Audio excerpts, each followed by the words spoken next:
Public private way of thinking ये अलग अलग होती है। पब्लिक यानी कि सरकारी, public service commission, public enterprises, public sector, इसका मतलब होता है सरकारी। लेकिन पब्लिक स्कूल का मतलब सरकारी स्कूल नहीं होता।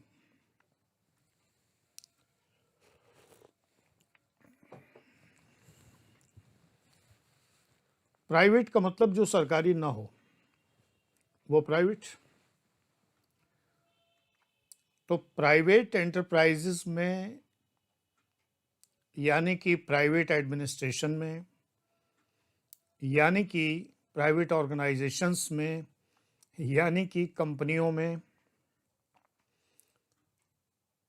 फैक्ट्रीज में, दुकानों में और निजी जिंदगी में जो सोचने का ढंग है उसको हम प्राइवेट वे ऑफ थिंकिंग कहते हैं। और सरकारी संस्थानों में, डिपार्टमेंट्स में, एंटरप्राइजेस में, अंडरटेकिंग्स में, सब में चिंतन का तरीका अलग होता है। Public way of thinking, government way of thinking different है और प्राइवेट वे ऑफ थिंकिंग अलग है।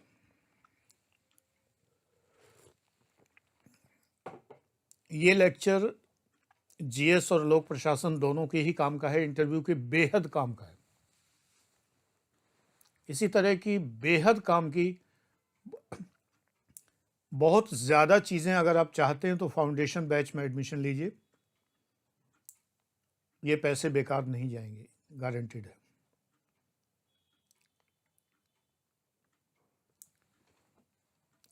इतना मिलेगा जितना कल्पना भी नहीं कर सकते हैं कभी भी। विषय पे आते हैं। देखिए, एडमिनिस्ट्रेशन सरकारी होता है, मैनेजमेंट प्राइवेट होता है।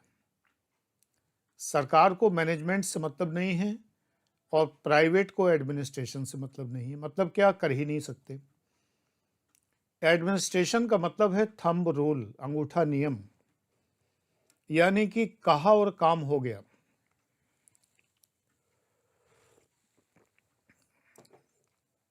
अंगूठा नियम क्यों कहते हैं? बटन दबाया, चपरासी आया, भाई एक मीटिंग बुलाओ, जरा फलाने फलाने अधिकारियों को बुलाइए, सबऑर्डिनेट्स को, क्विक। सब लोग आए, मैं बॉस हूँ मान लो, मैं रहा हूँ assistant commissioner and assistant collector. मैंने सबऑर्डिनेट ऑफिसर्स बुलाए, कर्मचारी बुलाए, निर्देश लिखवाए उनको कि चलिए आप लोग मेरे डायरेक्शंस लिखिए, ऑर्डर कहते हैं, ऑर्डर लिखिए। उन्होंने लिखा। इसके बाद भाई किसी को कोई शंका? No sir, no sir, sir हो जाएगा, सर हो जाएगा। और अगर एक दिन का टाइम दिया गया है तो शाम को सब लोग एक ही बात कहेंगे फोन पर या आकर कि सर हो गया है। कोई भी व्यक्ति ये नहीं कहेगा कि इस कारण नहीं हुआ है। न होने का तो मतलब ही नहीं है। दिए गए आदेश का पालन न करना यानी सस्पेंशन। ये तो है सरकारी वे ऑफ थिंकिंग। प्राइवेट है मैनेजमेंट। बैंक में देखिए, मैनेजर साहब फाइल लिए घूमते रहते हैं क्लर्कों के पास। मैनेजर शायद ही अपनी सीट पे देखते होंगे, जब नहीं तब क्लर्कों की सीट पे बैठे रहते हैं बैंकों में, बीमा कंपनियों में, प्राइवेट संस्थानों में। जबकि नौकरी से निकाले जाने का डर इतना ज़्यादा है वहाँ, तब ये हाल है।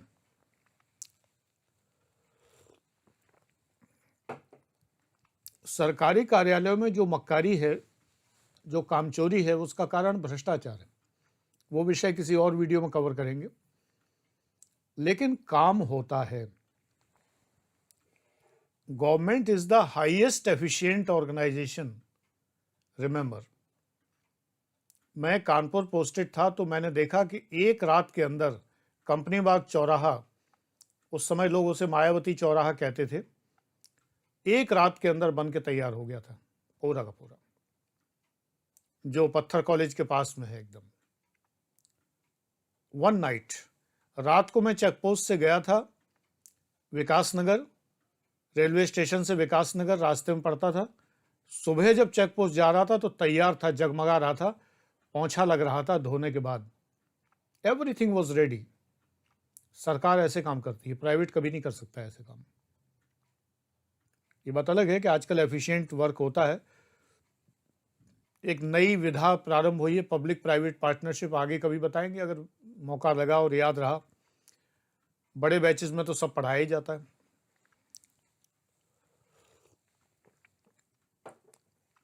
आप लोग पढ़ लीजिए, पब्लिक प्राइवेट पार्टनरशिप में BOT, build operate transfer, BOLT, build operate lease transfer, इस तरह की जितने भी हैं उन सब चीज़ों को पढ़ लीजिए। विकिपीडिया पर मिल जाएगा, समझना आपको ही पड़ेगा। बड़े बैचेस में तो मैं समझाता हूँ। तो प्राइवेट वे ऑफ थिंकिंग होता है profit oriented, government way of thinking होता है वेलफेयर ओरिएंटेड। गवर्नमेंट में जब एंटरप्राइजेस होते हैं या गवर्नमेंट जब व्यापार करती है, नवरत्न, महारत्न, मिनी रत्न में, तब तो प्रॉफिट मोटिव होता है, लेकिन फिर भी गवर्नमेंट प्रॉफिट से ज़्यादा वेलफेयर सोचती है। मैं एक एग्जाम्पल अक्सर देता हूँ कि जब आप सड़क पर जा रहे होते हैं तो आपको सड़क के ऊपर से एक फुटओवर ब्रिज मिलता है पैदल यात्रियों के लिए सड़क पार करने के लिए, क्योंकि नीचे 8 लेन की सड़क जगमगा रही है, गाड़ियां तेज़ी से आ जा रही हैं, पार करने में ही कल्याण हो जाएगा। तो ये पुल कौन बनाता है? सरकार। आप टैक्स देते हैं तो ये कह के थोड़ी देते कि हमारे लिए ये करना। सरकार अपनी मर्जी से आपकी केयर करती है, माता पिता के समान। आपको चलने के लिए वो रास्ता बनाती है। यही नहीं, पुल पर सीढ़ियों के साथ में दिव्यांगों के लिए रैंप भी बनाती है।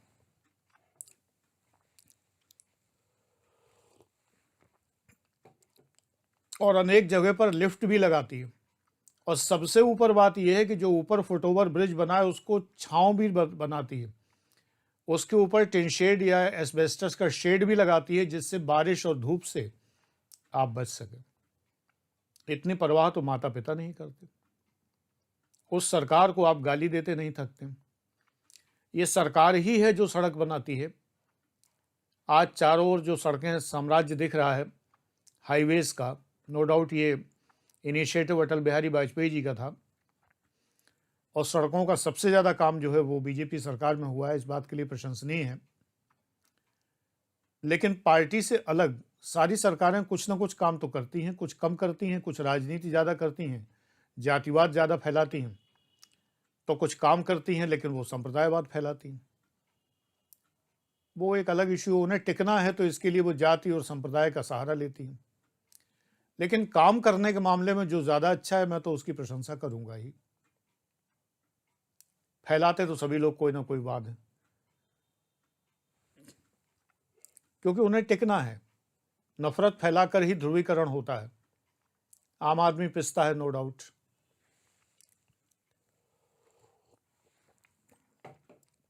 कुछ पार्टियां मुफ्त में सब कुछ देती हैं, जैसे आम आदमी पार्टी। इनडायरेक्ट वे में वो टैक्स से आएगा, कहीं ना कहीं तो आएगा ही आएगा। आखिर कहाँ से? हवा में से पैसा तो आ नहीं रहा। ऐसा तो नहीं भगवान कृष्ण ऊपर से सिक्कों की बारिश कर रहे हैं। आना है ये। इसको direct money burden, indirect money burden, direct real burden और इनडायरेक्ट रियल बर्डन कहते हैं। 4 तरह के बर्डन होते हैं।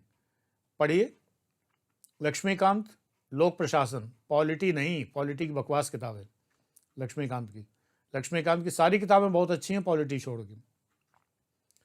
लोक प्रशासन लक्ष्मीकांत, 8वां चैप्टर, आखिर के पन्ने।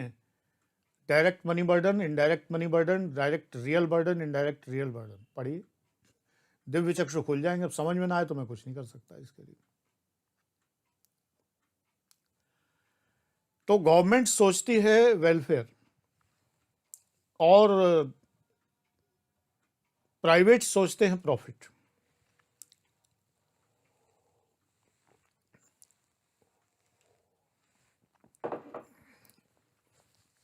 आजकल प्राइवेट पूंजीपतियों का लाभ चिंतन इतना अधिक बढ़ गया है कि वे प्रोडक्ट्स में जानबूझकर ऐसी कमी छोड़ते हैं जिससे वो प्रोडक्ट बाद में खराब हो जाए। बहुत से प्रोडक्ट ऐसे हैं कभी खराब ही नहीं होते। एक युग बीच में ऐसा आया था कि बढ़िया प्रोडक्ट 20 साल चलते थे।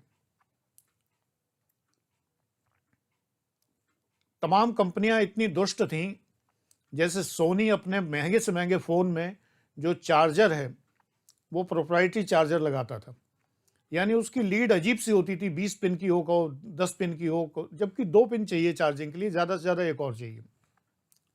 It hardly requires more than 3 pins, नहीं तो 2 प्लस और माइनस 2 ही तो चाहिए। आखिर नोकिया का पतली पिन का, मोटी पिन का चार्जर, ये सब ड्रामा क्यों था? क्योंकि आप पहले मोटी पिन का चार्जर लगाया, फिर पतली पिन का चार्जर लगाया। नए फ़ोन लें तो पुराने चार्जर काम ना आए। नए चार्जर और 500-500 रुपए के चार्जर आते थे ओरिजिनल। अगर आप डुप्लीकेट ले लें तो विस्फोट की खबरें फैलाई जाने लगी, पता नहीं झूठी या सच्ची, कि विस्फोट हो जाता है। भाई जब प्लस माइनस हम दे रहे हैं करंट, तो विस्फोट क्यों होगा? बैटरी क्यों फटेगी? मैं तमाम लोगों को जानता हूं, उनकी तो नहीं फटी। ये इन्हीं लोगों की क्यों फट जाती है बैटरी, मेरा मतलब। और कोई चीज़ें मैं नहीं बोलता, फटने उठने की बात नहीं करता, ऐसे शब्द में नहीं बोलता। आप लोग हैबिचुअल हैं सुनने के, इसलिए आपको मुस्कुराहट आई होगी। मुझे भी ध्यान आ गया कि मैं क्या बोल गया। मैंने इतने फ़ोन खरीदे आज तक, ईश्वर की कृपा, किसी की बैटरी नहीं फटी, और खूब लोकल चार्जर भी इस्तेमाल किए। एक सीधा सिद्धांत है फिजिक्स का कि बैटरी चार्जिंग के लिए इतना वोल्टेज मांग रही है, अगर उतने वोल्टेज का चार्जर हम लगा रहे हैं तो क्यों उसको ब्लास्ट क्यों होगी भाई? वो आईटी वाले तो दुनिया के एक्सप्लेनेशन दे देंगे, सारी दुनिया को बिगाड़ा तो आईटी वालों ने आप लोगों में भी होगा। दुनिया को पूरा बर्बाद करने का श्रेय आप लोगों को मानवाओ। ये जो नज क्रिएट करने का श्रेय है वो आईटी वालों को ही है। लोगों की जीवन में इस तरह घुसने का कंपनियों का श्रेय आईटी वालों को ही है। जब बैटरी से वायरस आने लगा, भाई बैटरी का क्या मतलब है कि बैटरी से वायरस?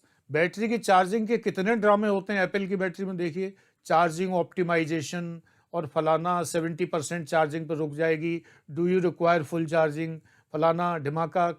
ये ड्रामे कौन कर रहा है? कंपनियां और आईटी वाले ही तो कर रहे हैं। सजेशंस किसके? आईटी वालों के ही तो हैं। अरे सीधी सारी एक बैटरी है, उसका एक चार्जर है, बैटरी खराब हो जाए बदल दो, नहीं बदल दें तो फिर वो लैपटॉप नहीं बिकेगा दोबारा, मोबाइल दोबारा नहीं बिकेगा। तो बैटरी को सील कर दिया भाई लोगों ने। भाई क्यों सील कर दिया? हम बदल लेंगे अपनी। पहले बदल लेते थे, नोकिया की BL कौन सी होती थी वो, है, मैं तो नंबर भूल गया, BL करके होता था, बड़े आसानी से बैटरी मिलती थी, कोई समस्या नहीं है, हफ्ता भर चलने वाली बैटरी होती थी। चलो आज काम बढ़ गया है तो क्या उसी बैटरी को हम एक्सटेंड नहीं कर सकते? नोकिया फेल हो गया क्योंकि ईमानदारी से बैटरी दे रहा था, कंपनी फेल हो गई। बेईमान कंपनियां आगे आ गई जिन्होंने बैटरी का खेल खेला हो बे, बैटरी खेला हो बे। अब बैटरी का खेला चल रहा है आजकल, ऑप्टिमाइजेशन।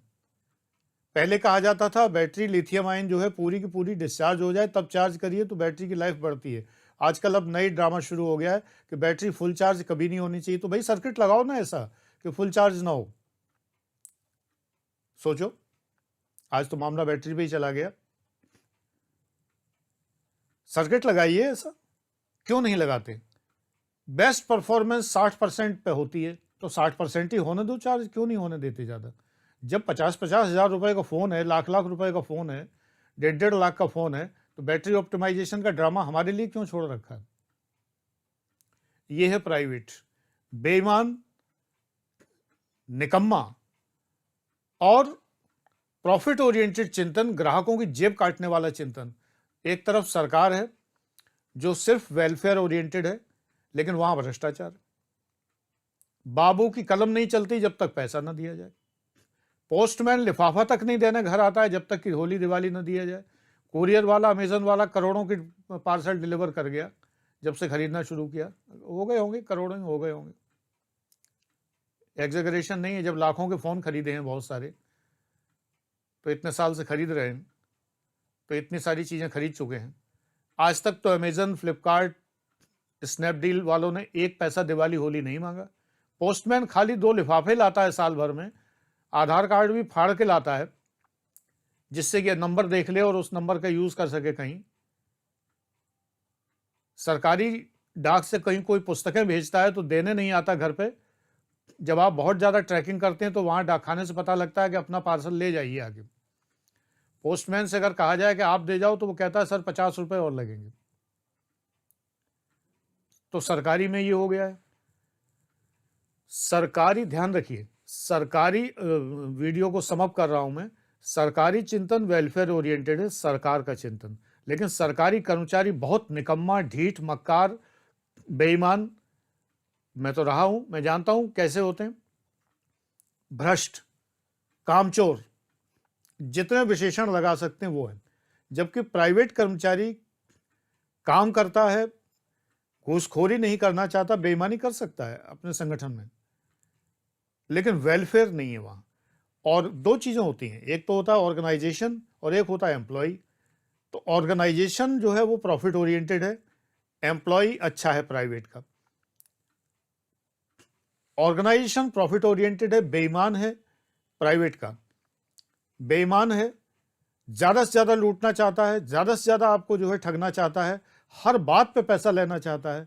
लेकिन सरकारी ऑर्गेनाइजेशन सही है, वेलफेयर ओरिएंटेड है, उनका चिंतन सही है, लेकिन जो कर्मचारी है वो महाबेईमान, महारिश्वतखोर, महानिकम्मा है।